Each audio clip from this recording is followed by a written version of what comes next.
Meanwhile, Joseph with his captors was on the way to Egypt. As the caravan journeyed southward toward the borders of Canaan, the boy could discern in the distance the hills among which lay his father's tents. Bitterly he wept at thought of that loving father in his loneliness and affliction. Again the scene at Dothan came up before him.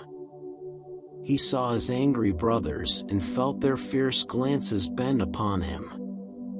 The stinging, insulting words that had met his agonized entreaties were ringing in his ears. With a trembling heart he looked forward to the future. What a change in situation from the tenderly cherished son to the despised and helpless slave. Alone and friendless, what would be his lot in the strange land to which he was going? For a time Joseph gave himself up to uncontrolled grief and terror. But, in the providence of God, even this experience was to be a blessing to him. He had learned in a few hours that which years might not otherwise have taught him.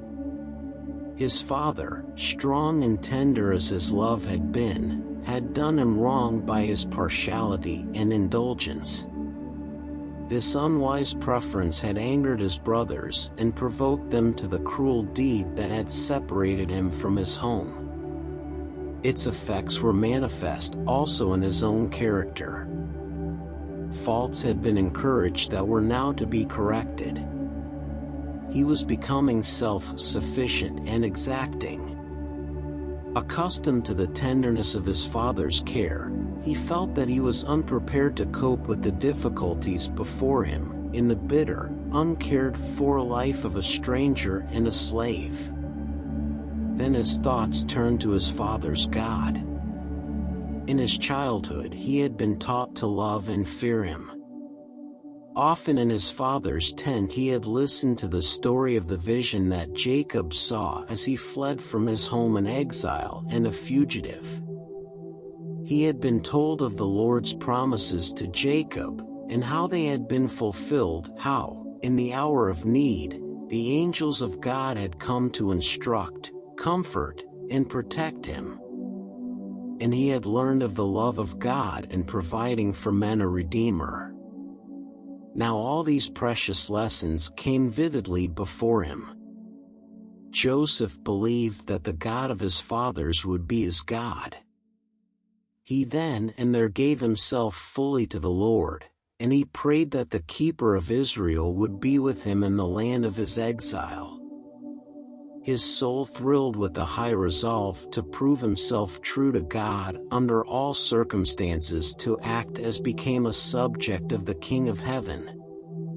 He would serve the Lord with undivided heart, he would meet the trials of his lot with fortitude and perform every duty with fidelity.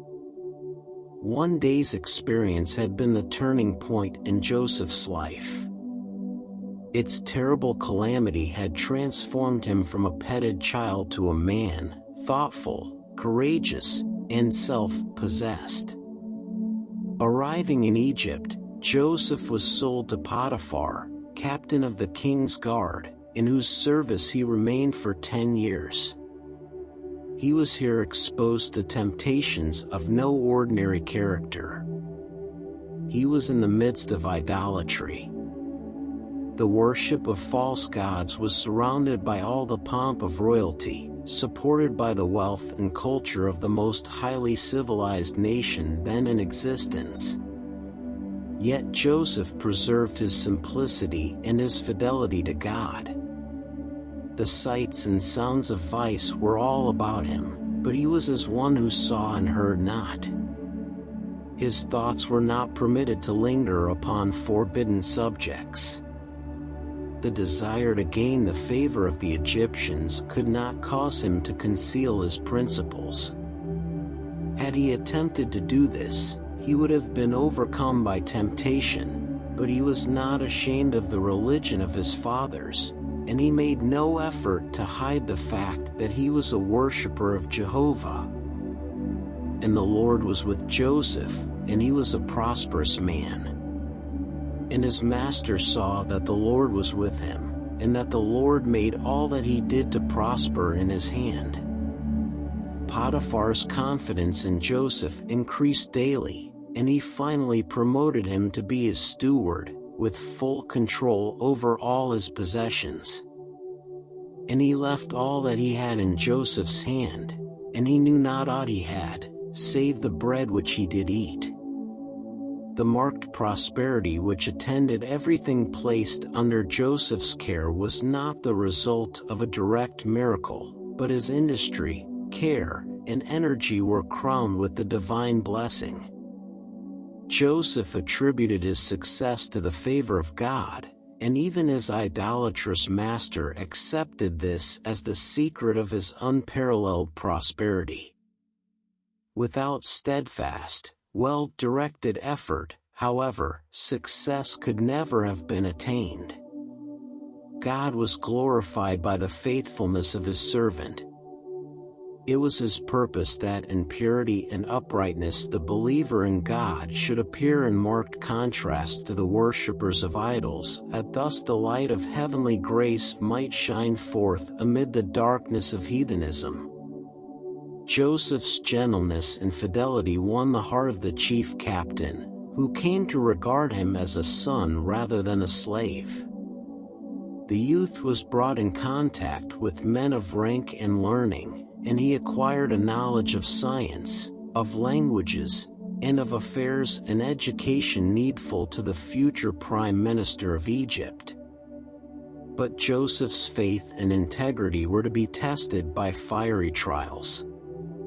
His master's wife endeavored to entice the young man to transgress the law of God.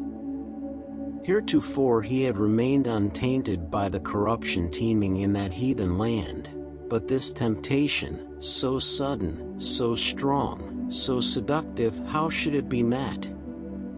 Joseph knew well what would be the consequence of resistance. On the one hand were concealment, favor, and rewards. On the other, disgrace, imprisonment, perhaps death. His whole future life depended upon the decision of the moment. Would principle triumph? Would Joseph still be true to God? With inexpressible anxiety, angels looked upon the scene. Joseph's answer reveals the power of religious principle. He would not betray the confidence of his master on earth, and, whatever the consequences, he would be true to his master in heaven. Under the inspecting eye of God and holy angels, many take liberties of which they would not be guilty in the presence of their fellow men, but Joseph's first thought was of God. "How can I do this great wickedness, and sin against God?" he said. If we were to cherish an habitual impression that God sees and hears all that we do and say and keeps a faithful record of our words and actions, and that we must meet it all, we would fear to sin. Let the young ever remember that wherever they are, and whatever they do, they are in the presence of God. No part of our conduct escapes observation.